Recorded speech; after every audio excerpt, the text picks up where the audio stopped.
Hi, I'm Lauren from the Adobe Learn team, and one thing we can all agree on is that group projects are a lot.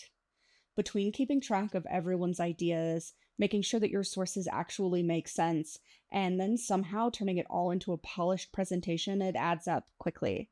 But with student spaces in Adobe Acrobat, it doesn't have to be that chaotic. In this video, I'll show you how my group used student spaces to stay organized, actually collaborate, and then pull everything together without all the usual stress. When I'm kicking off a group project, the first thing I like to do is create a student space and drag in all of my documents.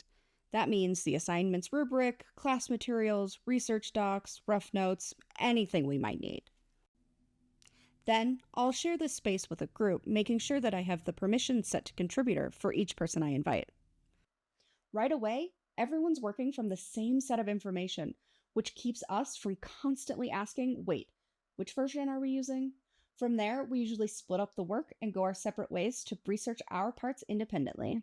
As each person is researching, we can drag new sources into the shared space. That way, everyone can see what's already been added, and we can avoid duplicating work and build off of each other instead of all researching the same thing separately. Once everything starts coming in, we can shift into making sense of it. Instead of us all skimming through each document, we can use the generated study guide to understand what's actually relevant to our project. I can even generate a podcast or a video overview version to get the main points in a different format.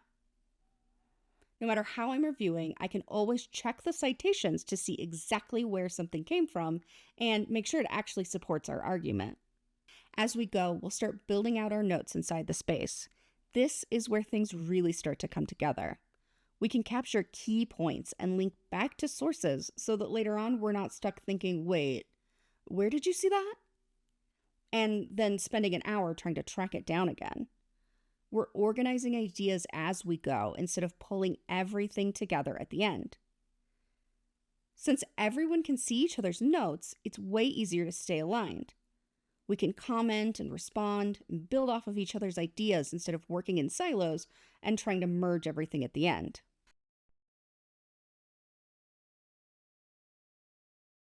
I can quickly check on what my teammates are working on and adjust my part if needed.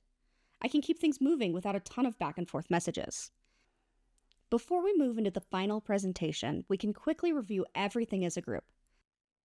Because all of our notes and sources are connected, it's easier to spot gaps, overlaps, or anything that doesn't quite line up and fix it early. Now that we're aligned, we're ready to start on our final output. We can generate a starting point for our presentation based on everything we've already created.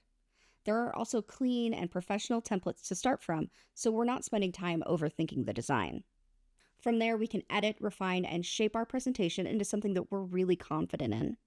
We can adjust the content, swap the visuals, and make sure we've hit every single point in the rubric to make sure we lock in our A. Ultimately, we are still in control of this content, and that's so important. Completing this assignment is the goal, but it isn't the point.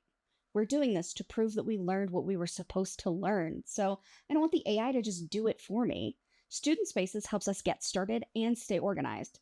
So instead of juggling 5 different documents, 3 group chats, and a last-minute slide deck that somehow has way too many fonts, we can see the same sources, we can build on each other's ideas, and we can actually stay aligned as we go without scrambling to piece it all together the night before. Test it out with the practice files that I've included in this tutorial or with the project that you're working on right now.